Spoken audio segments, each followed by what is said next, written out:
Want to give a quick shout out to all of my patrons. Thank you so much for all of the continued support. And I am done.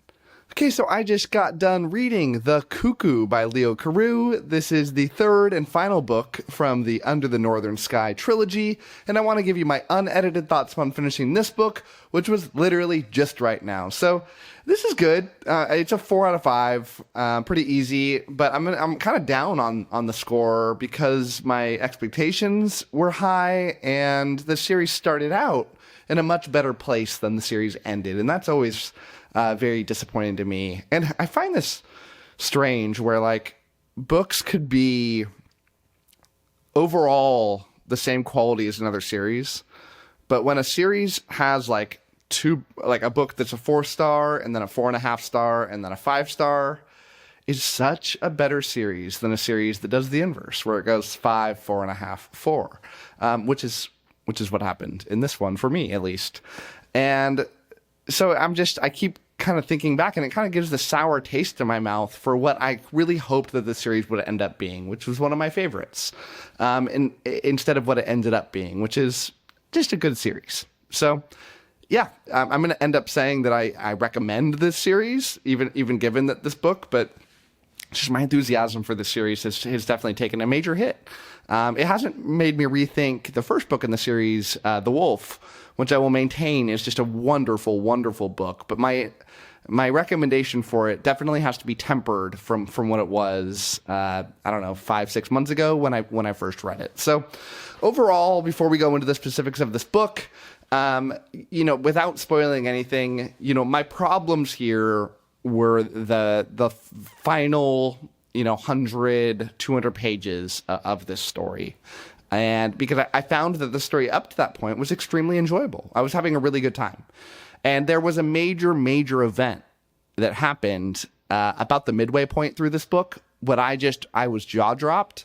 I was so excited that the author had the guts to pull off what I thought he was pulling off. But then when we get towards the end of the book, he ends up pulling the rug out from me, saying, nope.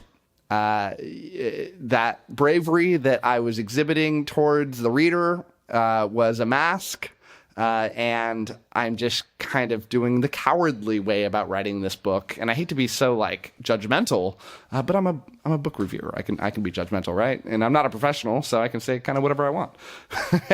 But yeah, I'll do a little spoiler thing at the very end of this, so I can kind of fill you in on what exactly I mean here. But I was extremely disappointed at the direction that the author decided to go, with a couple really key decisions.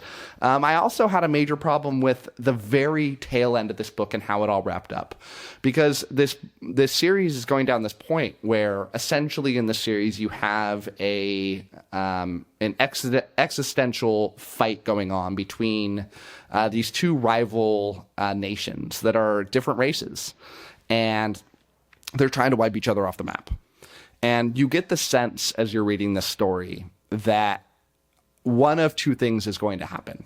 Either they're going to be successful, or they're not going to be successful. And it's going to either drive that heroic, old school type of good versus evil fantasy where the good will always prevail, or it will pull off that newer kind of grimdark type story where it subverts those happy expectations, gives you something rather disappointing, which in itself can be rather gratifying, because I am one of those people that loves a story that doesn't have a perfectly nice, happy ending, that can be a very sad, disappointing ending for the characters, whereas the reader, I'm not expecting it. I like these different types of themes in the books that are not the thing that you've read a million times. I enjoy that kind of thing, but to get what I got, which was this kind of weird hybrid between the two, and an ending that didn't feel set up, it felt rushed. It felt like this series should have gone on another book and dragged things out a little bit. And oftentimes I feel the opposite of this. Oftentimes I'm saying, man, speed it up. You don't have to drag this out. But this felt like the author at the end was like, I don't know exactly how to wrap this up. Let's just finish this and be done with it and wipe my hands clean. Now, I don't think that's exactly what the author did, because I believe that the author had always intended on writing this trilogy, but it just didn't feel well planned out. You would have never read this sort of story from somebody like a Sanderson. Now, And I say that with a lot of love. I have a lot of problems with Sanderson, even though he remains one of my favorite authors. But Sanderson knows how to plot out a story. With Sanderson, you know that the ending that you're going to get has been meticulously planned from page 1. And it feels like that as you're reading the story.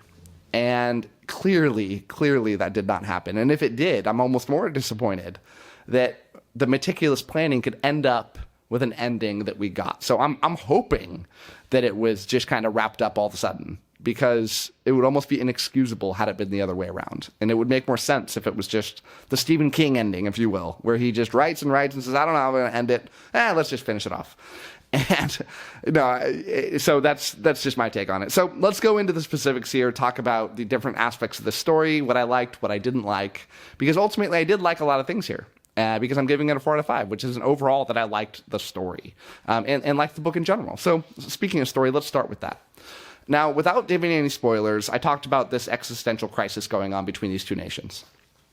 In this story, and I'm going to keep this as light as I can, you're ending that final phase of this fight.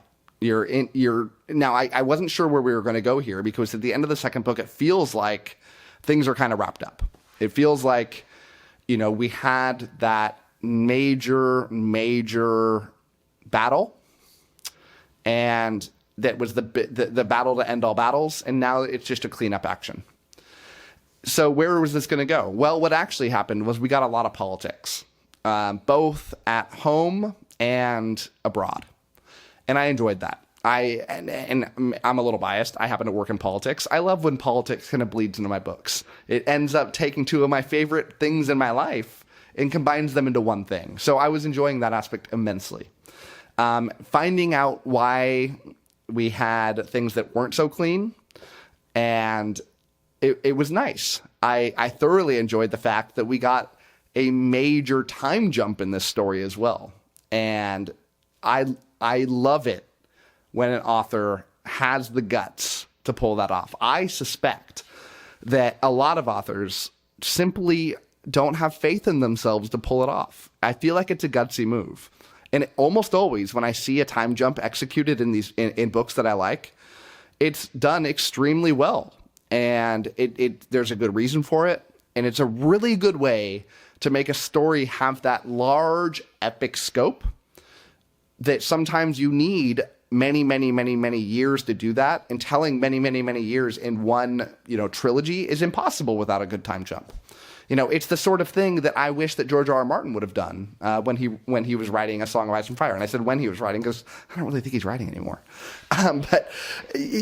Because I think that's what originally he planned on doing, abandoned it, and then ended up in a problem that he ended up with now, where I don't know how to get out of the knot that I've tied myself in Marine and other things, and too many characters, and a time jump would have solved that problem entirely. And that's what the author does here. And I loved it. And it wasn't just a time jump where you're like, okay, it's logical, and everyone's kind of in the same mental place they were before. No, everything is different. Everything has changed. And the whole political landscape has been turned on its head. And that is just awesome. And it happens at the critical juncture where a major event in the story happens. So to get this major wow moment followed up by a storytelling device that I thoroughly enjoy, this story had everything going for it. But then that ending happened, and they ruined the amazing surprise. So yeah, overall, story was extremely strong, followed by, in my view, quite poor in the final third of the book. And so yeah, that's my spoiler-free version of talking about this plot without kind of ruining anything. Let's go over a few things that I think are kind of true for this entire trilogy, but let's kind of go over them again, because a lot of these people, I suspect that most of the people watching this right now have not even read the first book, because this is not a popular series. Very few people have actually read this. So let's talk a little bit about the fantasy elements here, because the fantasy elements here are quite limited. This is a fantasy story by its virtue that it was written in a land that does not exist. Everything is made up. And there is different races here, but the races are very humanoid. They don't feel very different, other than one side being described as being bigger and stronger. But that could almost be different ethnicities of people that live in our world, right? And so that didn't feel very different to me. You did get a couple elements here of things that were in that magical realm, especially this one kind of thing that that felt so far out there that would work in a lot of fantasy stories, but because we waited until, you know, the tail end of the third book to get this like creature that can assassinate people, it was like, okay, that's kind of out of left field. It was interesting. It was kind of cool.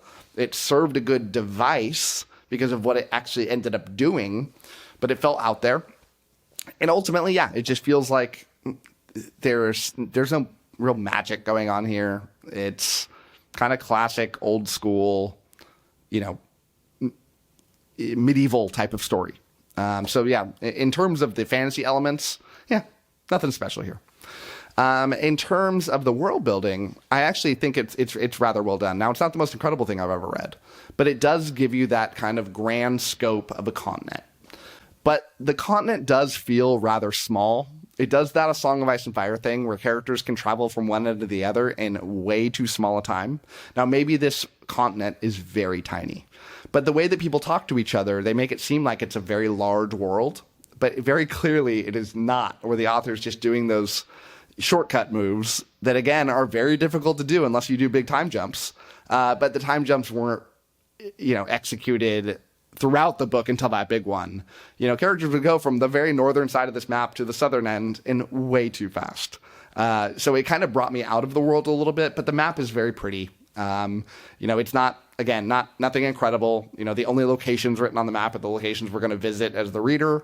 It did kind of spoil things a little bit on the map because it tells you where these major battles are going to happen, and you know they're not like old battles, so you kind of know what's going to kind of come forward.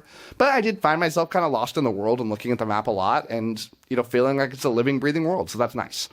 The characters, I feel like, is probably the strongest point of this book and this series as a whole. They feel very, very well done. Leo Carew is an extremely, extremely serviceable, I don't want to say like amazing, but he does a very good job at writing characters that are believable, that grow, that change, that feel real and not too perfect. They feel gritty. They feel like real life.